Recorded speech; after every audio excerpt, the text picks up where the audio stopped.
All right, everyone. Well, welcome back. We are at it on day two. Our next presenter is no stranger to Central Valley Charter Schools. So welcome again to Jessica Harston, funeral director, and Cody Bartlett, embalmer. So thank you so much for doing this again, and we want to give you guys all the time that you deserve. So we're gonna hand the mic off. All right. Well, thank you for having us back. It sounds like you guys enjoyed it last year. It's definitely not a common career, but we both are super passionate about it and love the industry. So we're excited to share with you a little bit about what we do. We both work for East Lawn, and I've been here, gosh, almost 9 years. And Cody, you've been I've here. been with the company for about 16 years. Yeah. So we will just kind of get started here. So I guess I'll go first. So I am a funeral director. I'm also the manager of this mortuary here in Sacramento. Was this my first career choice? Definitely not. Never in a million years did I think that this would be what I did for a living. I went to school to study linguistics and study different languages, traveled abroad quite a bit. And then when I came home for my last, I lived in Sweden for a year and a half. I came back and had a family friend who needed help at their funeral home and kind of went in as a secretary and just absolutely fell in love with the industry. Really enjoyed taking someone's worst day and being a part of making it a little bit easier, lightening their burden a little bit. It felt so good to come home and know that their life was a little bit less difficult. I think we talked about that. I've been in this job. I've been in the industry for 10 years, East Lawn for 9. And what part of your job do you like best and least? My favorite part is probably getting to learn about all the different cultures and religions. And I've been to almost every church in Sacramento, just getting to see what everybody's traditions are, their funeral traditions.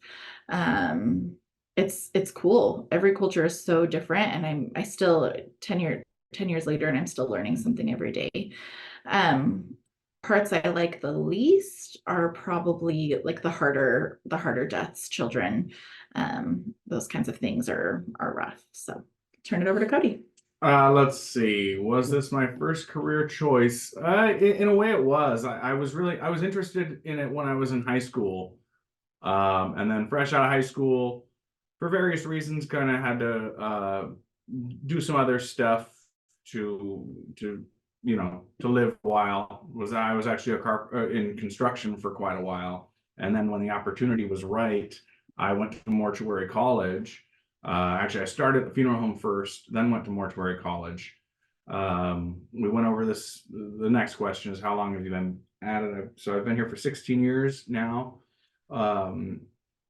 What I like best about the job is sort of twofold. One is I feel like I'm just helping out with my community, just in general. It's just, my where I fill in my piece of the pie and what I do for the community. Also, as far as, and funeral directing can be the same way, but with embalming, you actually never know what you're gonna kind of get. It's unpredictable, and it's a problem that you have to solve in a lot of ways. And so just watching, starting with one thing and then getting the successful finished product, it can be quite satisfying. What I like the least, I mean, I don't know. It's tough to say. Every job has its downsides. I mean, as you can imagine, embalming at times can be what most people would consider gross. So there's times where you got to just put your head down and get through a case. But overall, it's a very rewarding career. Mhm. And I don't do the embalming, but I see on my end the work that Cody does and the difference it makes in families' lives. And we see everything here, all different types of cases, trauma, and it's really important for families to be able to come in and get that closure to say those goodbyes or see you laters, and to be able to have that experience. And sometimes when people come to us, it's not a condition that we would want families to see. And Cody and his team are remarkable at creating these experiences for families that are really essential for their grief journey. So the work that they do is incredible. Yeah, in the industry that we also sort of refer to it, or in mortuary college, we refer to it as a suitable memory photo. So it's not a literal photo, but at least it gives the family a last memory of being able to see their loved one in a state that might be better than what they saw, say in a hospital, or maybe what they were imagining if there was some type of trauma. And so myself and my team with the embalming, we do our best to provide that for the families. Mm-hmm.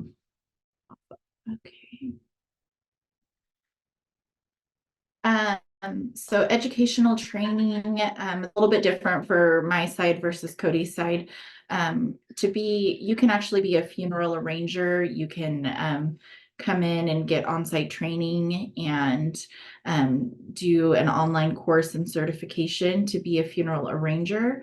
It's a little bit different than a funeral director. There's some things that a director can do that an arranger can't. Managing a firm, for example, like what I do, you have to be a licensed director. For that, you have to have 60 college units, and then you also take a different exam, a little bit more extensive exam through the state. And so I had received my bachelor's, and so it was great. I was able to come in and take this exam, but I didn't have to specifically study funeral directing. I'll let Cody talk about his. Yeah, so to be so for instance, I'm a licensed funeral director also. I just keep my license present, but I'm also a licensed embalmer. So if you want to be a licensed embalmer, and the embalming side is going to be the preparation of the body. If you work in a smaller funeral home, sometimes you have to do both. You have to meet with the family as well as do the preparation of the body for the funeral. We're a semi-larger company, so we're able to sort of separate it out. So as far as the embalming goes, and to get an embalming license, you have to go to an accredited mortuary college. You have to do a 2-year apprenticeship. You have to take a state exam. In the state of California, you take a state exam, and there's also a national exam that you have to take. So it's semi-extensive. I mean, it's not a 4-year degree. It's not medical school, but for the embalming license, there's a little bit more involved. As far as personality traits go, people always ask me how I react emotionally to seeing the bodies and the various situations.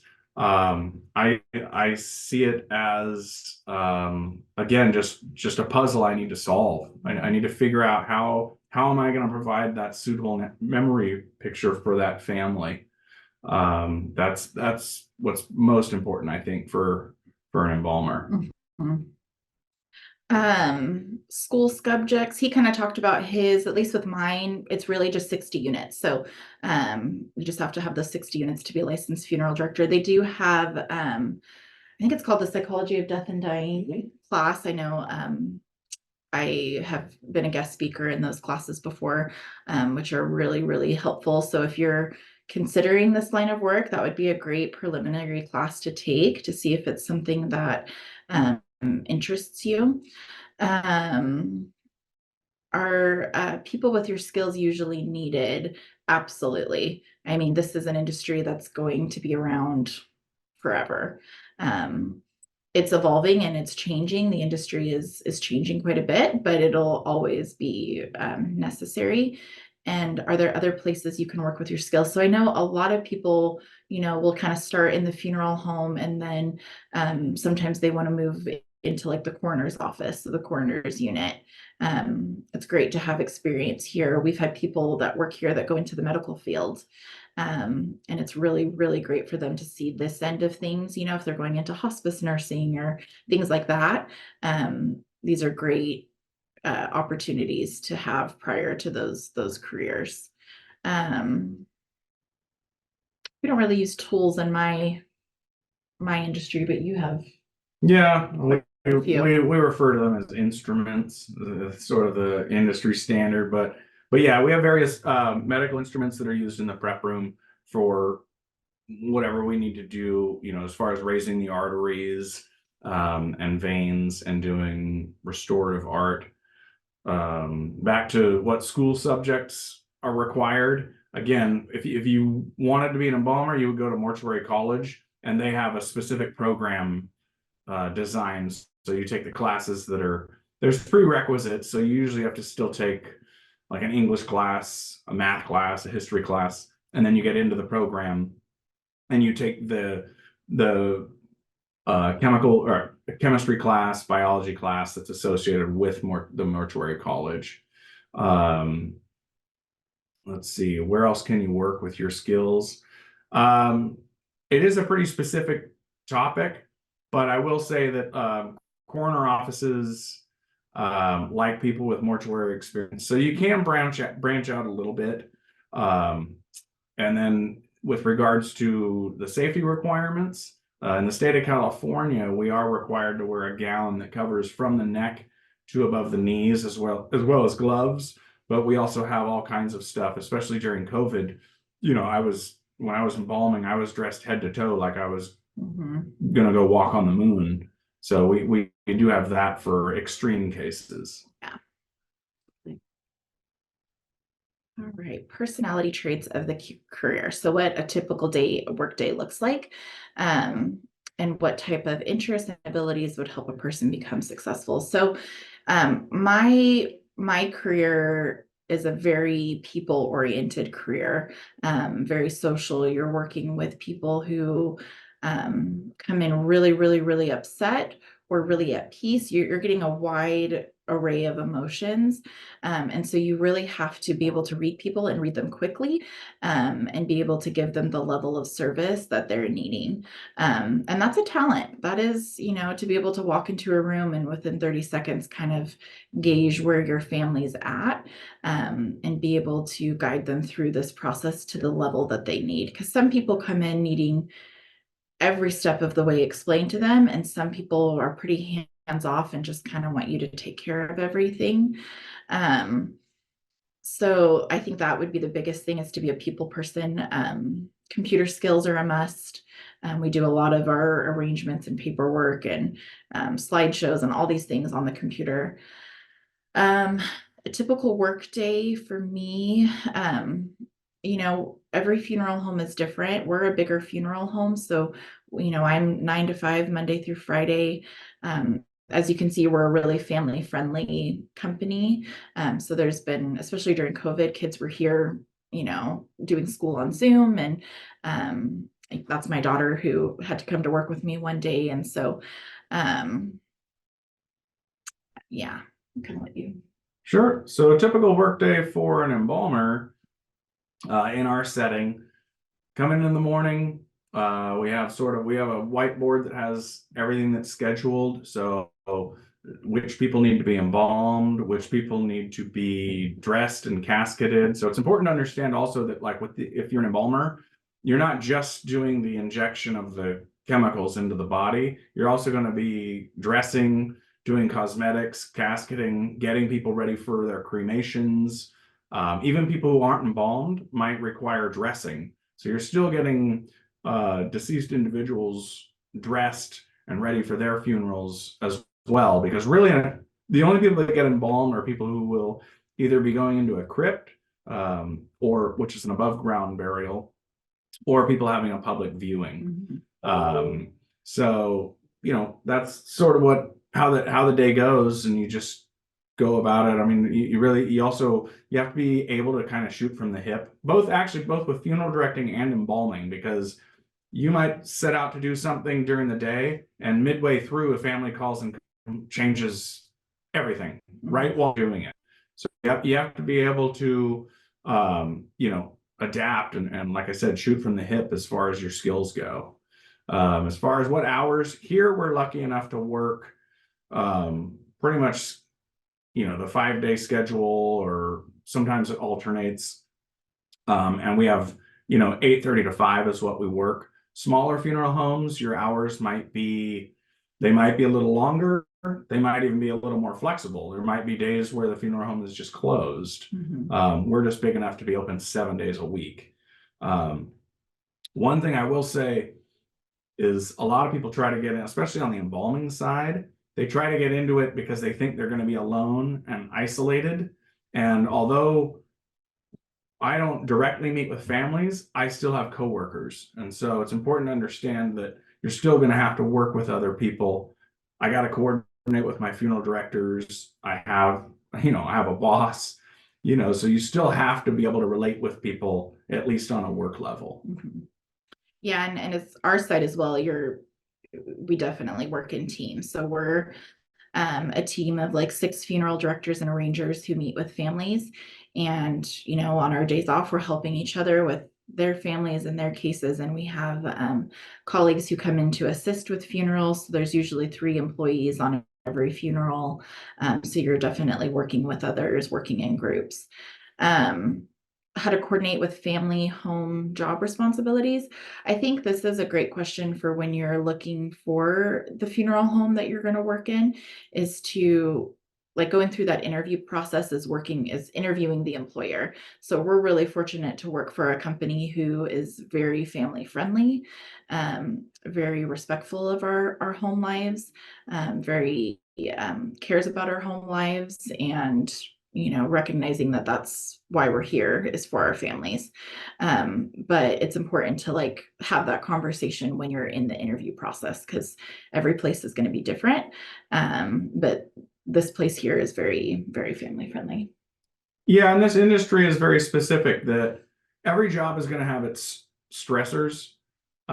We just happen to be in an industry where it's a pretty heavy, we're dealing with a very heavy topic. We're dealing with death every day. And so, people getting into the industry need to understand that. And yeah, there does have to be a balance there where, you have a partner that understands that either does want to hear about your day, or you respect that they don't want to hear about your day.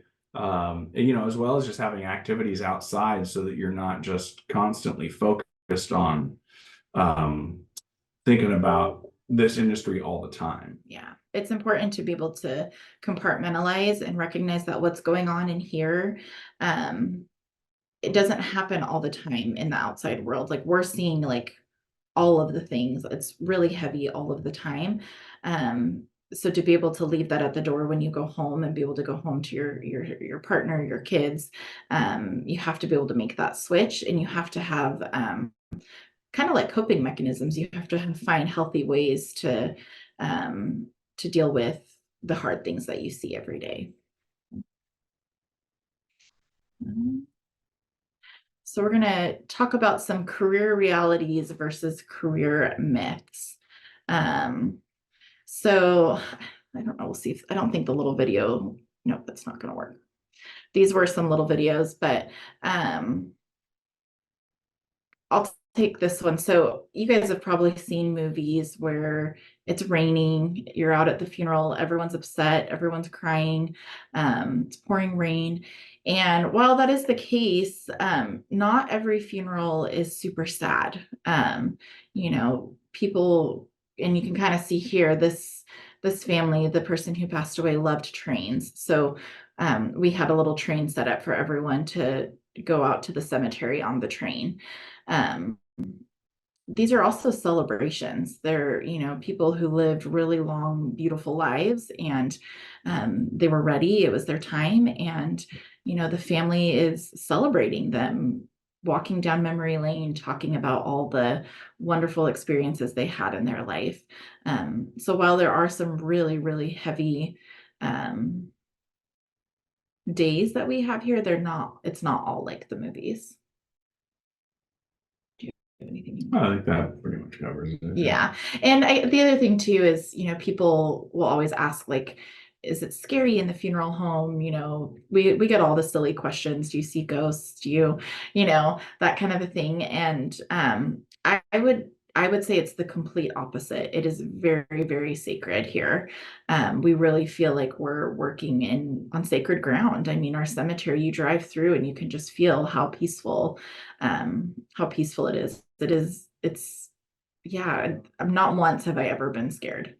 Yeah, and I always get asked if the bodies move, and they don't. People always get disappointed when I tell them that that doesn't happen, because they're convinced that it does, and that Yeah. they don't move. Yeah. So no, it's fairly normal around here. I mean, it's sacred and holy ground. That's all I can say. I think that's pretty much everything we have. So we'd love to hear some of your questions.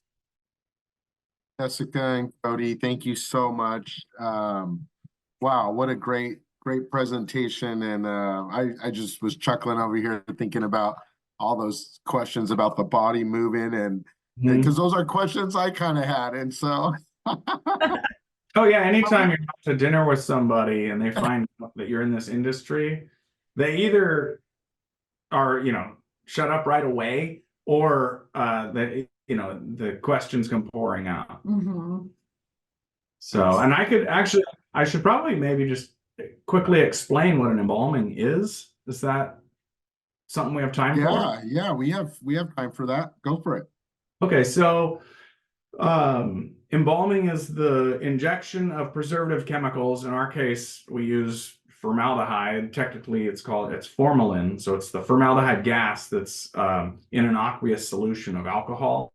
It's the injection of that into the vascular system, and it goes into the capillary beds, and it interacts with the proteins, which is basically what we're kind of made up of, and locks them into place. And so that provides temporary preservation. So even someone that's embalmed really, really well will eventually, under most circumstances, the body will still break down and decompose.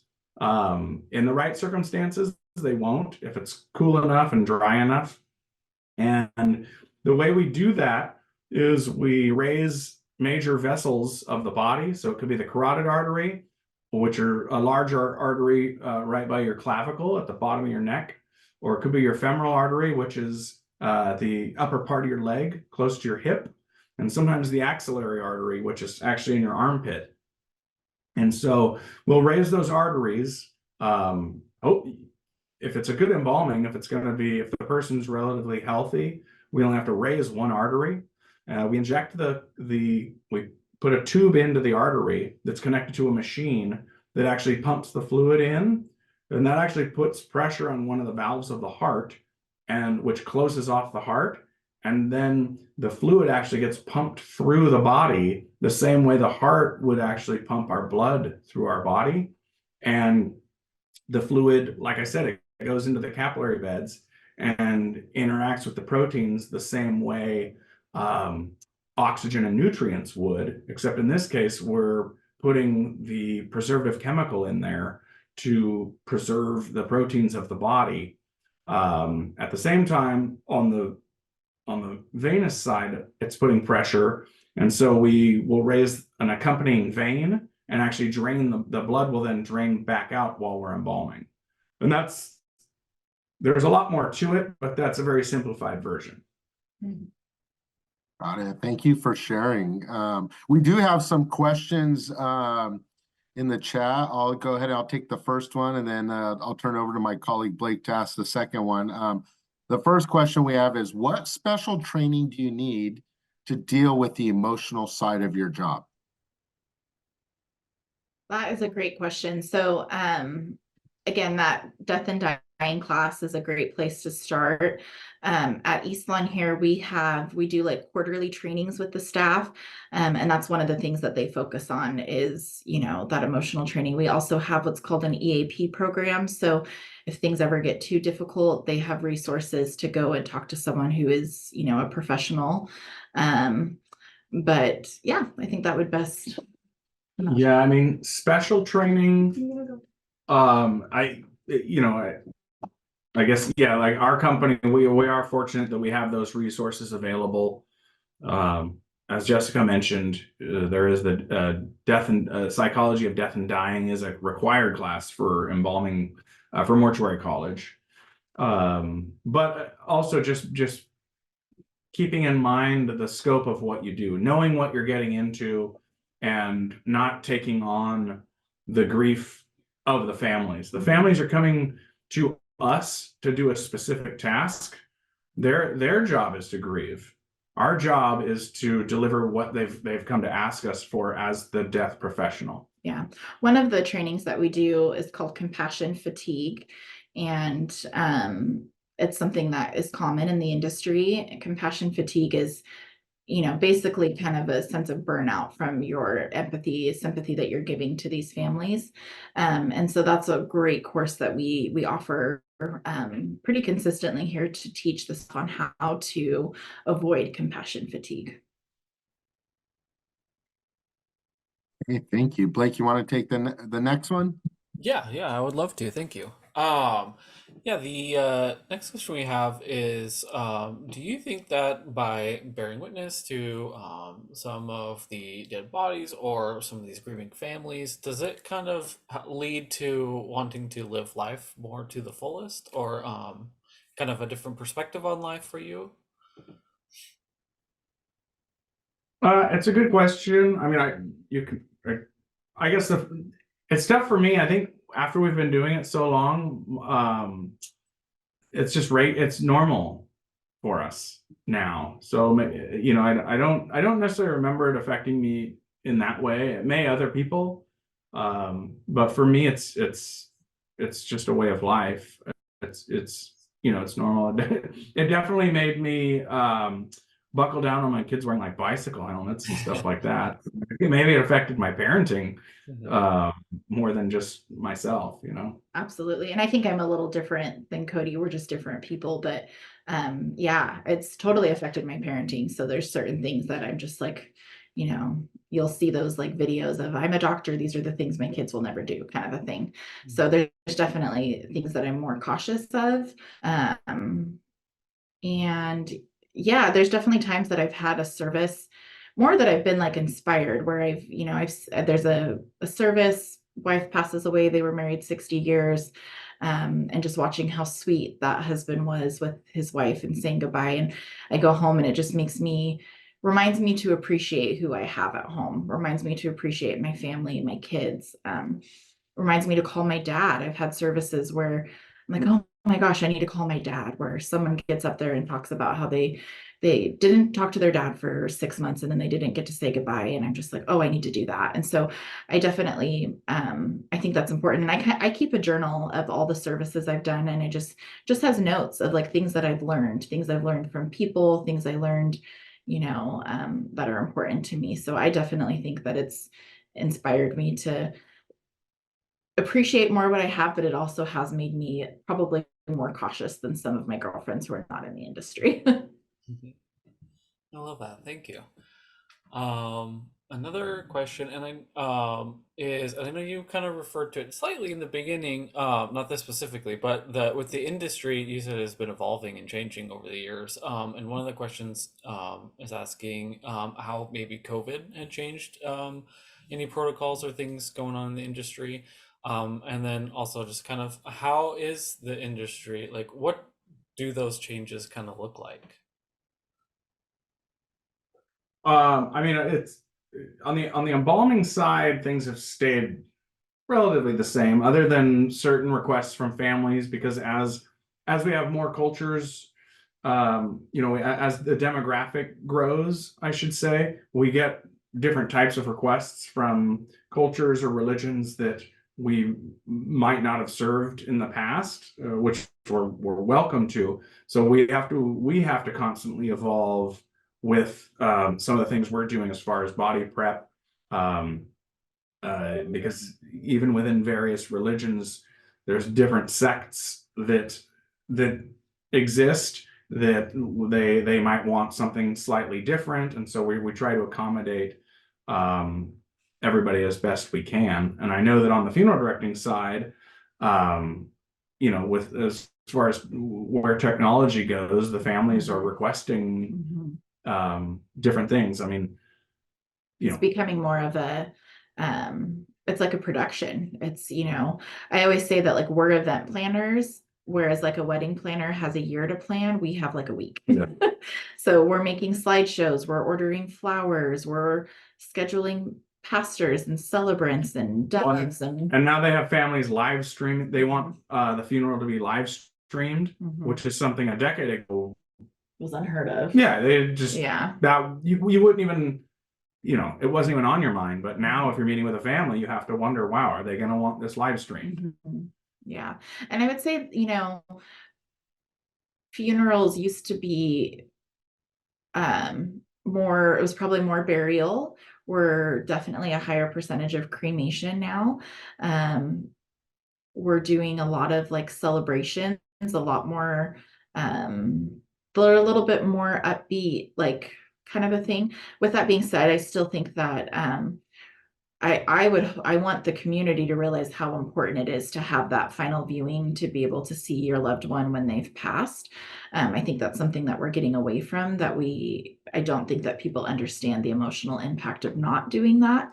And so, but I do love the types of celebrations that we're having for people.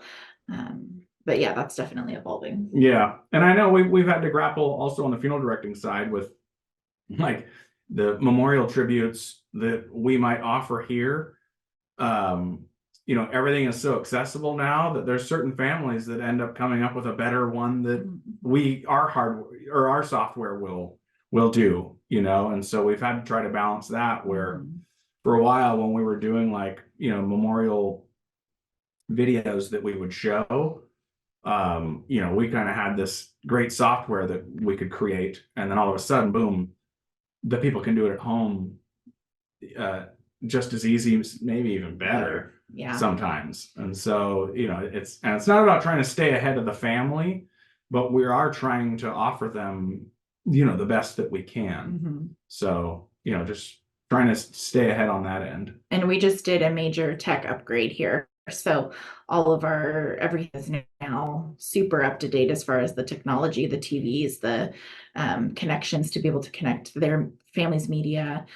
So it is constantly like we have to constantly adjust to where the world is to be able to offer families the best service that we can. And so that's something, as we're both in management, that we have to look at. Not only are we just funeral directors and embalmers, but we're also managers and leaders, and we have to kind of look to the future to be able to adjust and help the company to continue to grow and to be able to offer families what they're looking for and what they need. Awesome. Thank you both so much. Jonathan, do you have any other questions at all? I just want to thank you both for just taking the time. But I did have one last question. We have students who weren't able to make it today, and maybe they had a conflict or another class or something and it just didn't work out. In the days and weeks to come, as they watch this recording, and if they have questions, would it be okay if we compiled a list and shot them your way? We won't send you 20 students. What I would do, probably create one list and then send you guys an email. Would that be something that would be okay? Yeah, that's fine. That'd be great. Thank you so much. That's all I have, Blake. I'll go ahead and I'll let you take us home. Yeah, thank you. Awesome. Well, I know on behalf of us and everybody watching and our students that will watch, thank you so much, Jessica and Cody, for taking time out of your busy schedules to be here with us and sharing your wealth and your abundance of knowledge in your fields, your respective fields. It's always just really interesting and engaging to learn about, especially a career that you don't really think about sometimes until you're kind of there. But it's incredible, and we really appreciate again your time being here again, for a second year in a row. We really appreciate you. And so with that, all of our students watching, be sure to tune back in at 12. We'll have our next speaker as our career fair day 2 keeps rolling along. Thank you again, Jessica and Cody, for being here. I hope you both have a wonderful rest of your day. All right, you Thank too. you. Thank Thanks you. for having us.